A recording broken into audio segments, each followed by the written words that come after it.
ng bayan, maasahan anumang panahon.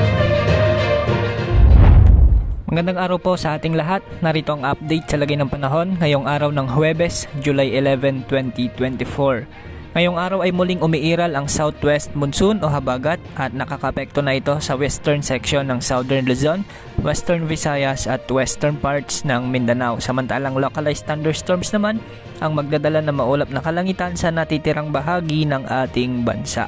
Dahil sa nasabing weather system, asahan ang mga pag-ulan ngayon sa ilang bahagi ng Mimaropa, lalo na sa Marinduque, Palawan, Western Visayas, Zamboanga Peninsula, Bangsamoro Region at Soxargen, kasama na ang Sulu Archipelago.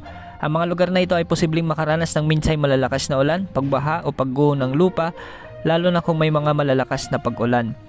Magiging maulap hanggang sa may mga pag-ulan naman ang inaasahan sa natitirang bahagi ng bansa dahil sa mga localized thunderstorms.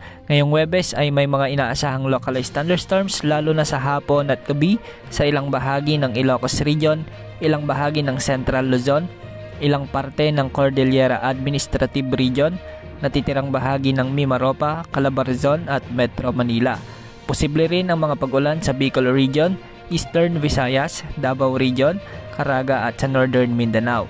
Mag-ingat po dahil ang mga lugar na ito ay posibleng makaranas ng mga pagbaha o pagguho ng lupa lalo na kung may malalakas na buhos ng ulan. Samantala patuloy nating minomonitor ang cloud clusters sa silangan at kanlurang bahagi ng ating bansa. Ayon sa Pag-asa, mababa pa naman sa ngayon ang tsansa na maging bagyo ang cloud cluster na nasa silangan ng bansa at kanlurang bahagi ng bansa sa susunod na 24 oras, ngunit hindi rin naman inaalis ang posibilidad na lumakas ang mga ito bilang ganap na bagyo sa mga susunod pang mga araw.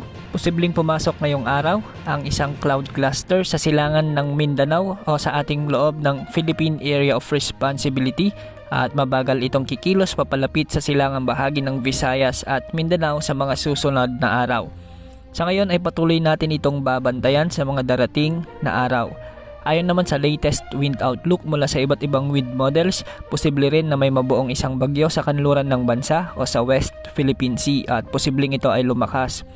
Hindi naman nakikitang lalapit ito sa bansa, ngunit bahagyan nitong palalakasin ang hanging habagat.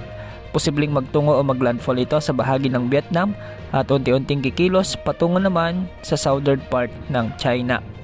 Bagamat may katagalan pa, mas mainam na tayo maghanda dahil hindi natin alam ang pagbabago ng panahon sa mga susunod na araw. Maghanda at maging alerto po tayo. Sa ngayon, banayad naman ang mga karagatan at walang nakataas na gale warning sa mga karagatang sakop ng Pilipinas. Yan ang update sa lagay ng panahon. Ito po ang weather update ng bayan. Maasahan anumang panahon.